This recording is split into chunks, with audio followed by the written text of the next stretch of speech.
सकाळपासूनच आपण उत्साहामध्ये हे सगळे स्वच्छता करतोय।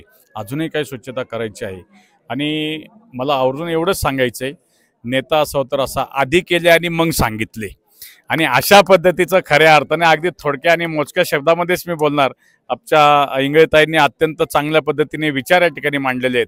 या ठिकाणी छत्रपती नरवीर राजे असतील, छत्रपती त्याचप्रमाणे नरवीर तानाजी मालुसरे असतील, राजाराम महाराज असतील, हे पदस्पर्शाने पावन झालेली ही भूमी आहे आणि खऱ्या अर्थानं सिंहगडच्या भूमीला एक आगळं-वेगळं महत्त्व आहे आणि ह्या महत्त्वामध्ये आपण जर काही या ठिकाणी स्वच्छता मोहीम राबवली त्याच्यामध्ये सर्वजण सहभागी झालात।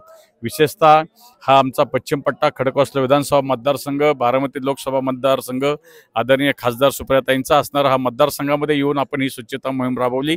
मी मनापासून सर्व आपल्या मावळा पदाधिकाऱ्यांचे, आदरणीय लंकेश साहेबांचे आणि जे काही सर्व सहभागी झाले त्यांचे मनापासून धन्यवाद देतो, आभार मानतो आणि आपल्या या मोहिमेला निश्चितच हा इतिहास पुढच्या पिढीला कळावा, त्यांना सहभागातून कळावा, ही जी काय शिकवण लंकेश साहेबांच्या माध्यमातून मिळते त्याबद्दल लंकेश साहेबांना मनापासून धन्यवाद। रामकृष्ण हरी।